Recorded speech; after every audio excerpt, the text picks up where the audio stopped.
Hello and welcome. मैं हूं Aditi, data is good से। इस वीडियो में हम पाइथन के लूप्स और कंडीशंस के बारे में सीखेंगे। लूप्स और कंडीशंस जैसे कि if, elif, else, for, while, break और कंटिन्यू को एग्जाम्पल के साथ एक्सप्लेन किया गया है।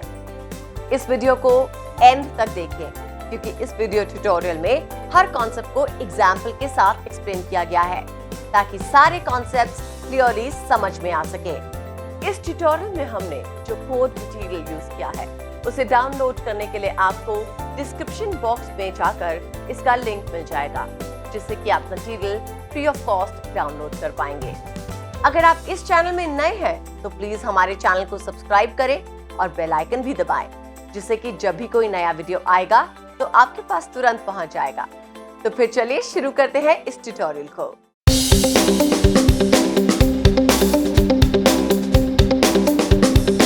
हेलो एंड वेलकम, मैं हूं अदिति। इस सेक्शन में हम लूप्स और कंडीशन के बारे में जानेंगे।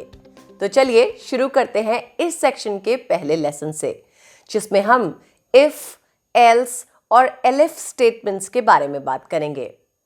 सबसे पहले हम जानेंगे कि इफ, एलिफ, एल्स स्टेटमेंट्स होते क्या हैं और इन्हें कब इस्तेमाल करना चाहिए।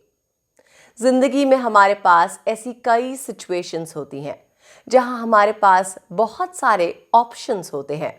जैसे एक कॉलेज में आपको एडमिशन तभी मिलेगा जब आप 90% से ज़्यादा स्कोर करेंगे, या फिर एक बैंक से आपको लोन तभी मिलेगा जब आपका बैकग्राउंड क्लीन होगा। रियल लाइफ में हमारे बहुत सारे डिसीजंस किसी ना किसी फैक्टर पे डिपेंड करते हैं। इसलिए प्रोग्रामिंग की दुनिया में ऐसे प्रॉब्लम्स को सॉल्व करने के लिए हम इफ, एलिफ, एल्स स्टेटमेंट्स का यूज करते हैं। सबसे पहले हम इफ स्टेटमेंट को समझेंगे। इफ स्टेटमेंट का सिंटैक्स कुछ इस तरह होता है। If condition statements. प्रोग्राम हमारे इफ स्टेटमेंट को चेक करता है और अगर हमारा इफ स्टेटमेंट ट्रू होता है तभी इफ स्टेटमेंट्स के अंदर लिखे हुए स्टेटमेंट्स एग्जीक्यूट होते हैं, वरना वो इफ स्टेटमेंट्स के अंदर लिखे हुए स्टेटमेंट्स स्किप कर दिए जाते हैं। जब भी हम इफ कंडीशन के लिए स्टेटमेंट्स लिखते हैं तब हमें इंडेंटेशन का खास ध्यान रखना पड़ता है, क्योंकि इंडेंटेशन प्रोग्राम की हायरार्की को मेंटेन करता है। इंडेंटेशन का मतलब है जब भी हम कोई स्टेटमेंट स्पेसिफाई करते हैं इफ स्टेटमेंट के अंदर हमें एक तब स्पेस देना होगा और फिर अपने स्टेटमेंट को लिखना होगा। For example, x is equal to 3।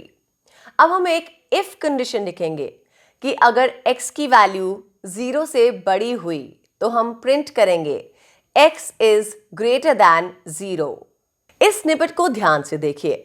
हमने प्रिंट स्टेटमेंट के पहले इंडेंटेशन लगाया है।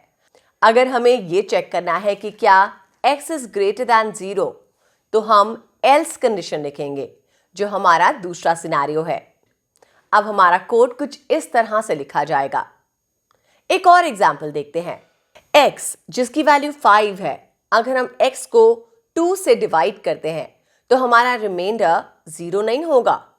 इस कंडीशन में हमारा इफ स्टेटमेंट फेल हो जाएगा और बाय डिफॉल्ट एल्स स्टेटमेंट में लिखे हुए स्टेटमेंट्स एग्जीक्यूट हो जाएंगे। एक इंपॉर्टेंट पॉइंट याद रखिए, हम एल्स को इफ के साथ ही यूज करते हैं और एल्स स्टेटमेंट इफ के फॉल्स होने पे ही एग्जीक्यूट होता है। अगर आपके प्रोग्राम में कई सिनेरियोज आते हैं जिनको आप चेक करना चाहते हैं, तब आप एलिफ स्टेटमेंट की मदद से ऐसा कर सकते हैं। एल्स स्टेटमेंट इफ के फॉल्स होने पे ही एग्जीक्यूट होता है। अगर आपके प्रोग्राम में कई सिनेरियोज आते हैं जिनको आप चेक करना चाहते हैं, तब आप एलिफ स्टेटमेंट की मदद से ऐसा कर सकते हैं। एक एग्जाम्पल देखते हैं और एलिफ को और अच्छी तरह से समझते हैं। इस स्निपेट में y हमारा एक वेरिएबल है जिसकी वैल्यू 34 है। अब हम चेक करेंगे 4 सिनेरियोज को। सबसे पहले कि क्या y 10 से छोटा है, दूसरा क्या y 10 से बड़ा है, और तीसरा क्या y 30 से छोटा है। चौथा, अगर हमारे सारे सिनेरियोज फेल हुए तो हम ये समझेंगे कि हमारा y 30 से बड़ा है, तो हमारा स्निपेट का आउटपुट होगा y is greater than 30। तो हम इस तरह if, else और elif स्टेटमेंट को यूज करके प्रोग्रामिंग सिनेरियोज को चेक कर सकते हैं। इस लेसन में हमने if, else और elif स्टेटमेंट के बारे में जाना।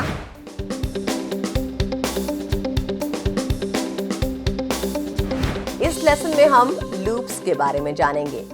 पाइथन में दो तरह के लूप्स होते हैं, while loop and for loop. Programming करते समय कुछ टास्क बार बार करने होते हैं और हम इन टास्क को बार बार नहीं लिख सकते।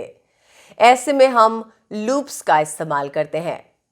लूप्स को हम यूज करते हैं कोई ब्लॉक ऑफ कोड को बार बार एग्जीक्यूट करने के लिए।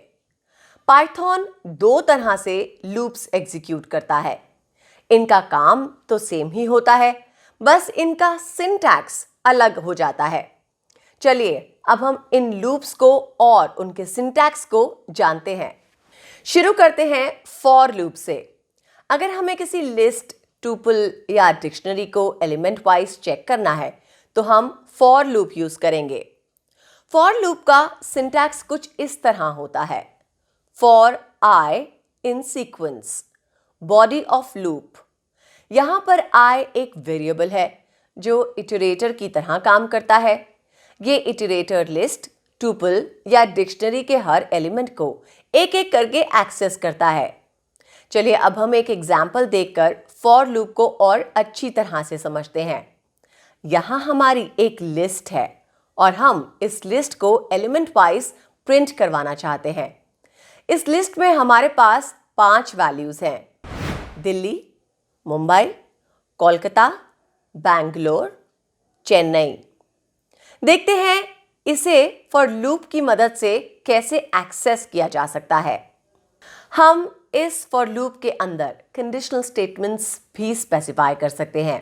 फॉर एग्जाम्पल हमारे पास एक लिस्ट है जिसमें 5 वैल्यूज हैं, 2, 6, 5, 8 और 3, और हम इस लिस्ट के सिर्फ उन नंबर्स को प्रिंट करवाना चाहते हैं जो कि 2 से डिवाइजिबल नहीं है।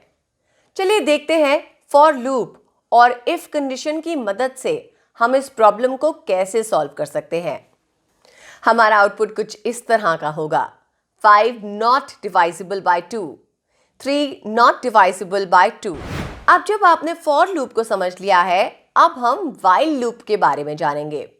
व्हाइल लूप तब तक इटरेट होता रहेगा जब तक कि कंडीशन फॉल्स नहीं हो जाती। यानी हम व्हाइल लूप में एक कंडीशन लिखते हैं और जब तक हमारा वो कंडीशन फेल नहीं होता तब तक हमारा व्हाइल लूप बार बार चलता ही रहेगा। व्हाइल लूप का सिंटैक्स कुछ इस तरह का होता है, while test underscore condition, body of loop. एक एग्जाम्पल देखते हैं और व्हाइल लूप को और अच्छी तरह से समझते हैं। इस स्निपेट में हम पहले i को 1 की वैल्यू असाइन कर रहे हैं। अब हमारा व्हाइल लूप दिखेगा क्योंकि i वैल्यू 5 से छोटी है और हमने i की वैल्यू को इंक्रीमेंट भी किया है व्हाइल के ब्लॉक में, जिसकी वजह से हमारा लूप 4 बार चलेगा। जैसे ही i की वैल्यू 6 हो जाएगी हमारा लूप एग्जीक्यूट होना बंद हो जाएगा। हम व्हाइल लूप के अंदर कंडीशनल स्टेटमेंट्स भी लिख सकते हैं कुछ इस तरह से। अब बारी है एक निंजा टेक्निक की। मान लीजिए आपने एक लूप लिखा है और उस लूप को चलाना है कुछ देर के बाद। ऐसे में हम उस लूप को खाली नहीं छोड़ सकते। ऐसा करने पर पाइथन हमें एरर थ्रो करेगा। ऐसे में हम पास स्टेटमेंट को यूज करते हैं। चलिए एक एग्जाम्पल देखकर समझते हैं। ऐसा करने पर पाइथन हमें एरर नहीं थ्रो करेगा। इस तरह से हम पास स्टेटमेंट को यूज कर सकते हैं। इस लेसन में आपने फॉर और व्हाइल लूप्स के बारे में जाना।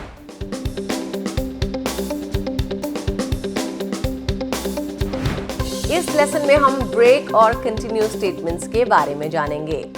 ब्रेक और कंटिन्यू स्टेटमेंट्स एक बहुत ही खास और अहम काम करते हैं। इन स्टेटमेंट्स की वजह से हम अपने लूप्स को कंट्रोल कर सकते हैं। मान लीजिए आपने लूप में ब्रेक और कंटिन्यू स्टेटमेंट यूज नहीं किया, तब आपका फॉर लूप लास्ट इंडेक्स तक चलेगा, चाहे फिर आपका काम पहले ही क्यों ना हो गया हो। ब्रेक और कंटिन्यू स्टेटमेंट्स की मदद से हम लूप्स के अंदर कुछ कंडीशंस स्पेसिफाई कर सकते हैं, जिसकी वजह से हम लूप को सिर्फ तब तक रन कर सकते हैं जब तक हमें जरूरत है ना मजे की बात। तो चलिए इसी बात पे एक एग्जाम्पल पर नजर डालते हैं। हमारे पास एक लिस्ट है जिसमें 5 वैल्यूज हैं, एप्पल, बनाना, ऑरेंज, बुक, ग्रेप्स, और हमें जब बुक मिल जाएगा तब हमें ब्रेक लगाना है। चलिए देखते हैं पाइथन में हम इस प्रॉब्लम को कैसे सॉल्व कर सकते हैं। हम इस लूप को सिर्फ तब तक रन करना चाहते हैं जब तक बुक नहीं मिल जाता। बुक के बाद हमें किसी भी एलिमेंट में कोई इंटरेस्ट नहीं है और इसलिए हमने यहां ब्रेक स्टेटमेंट का इस्तेमाल किया है।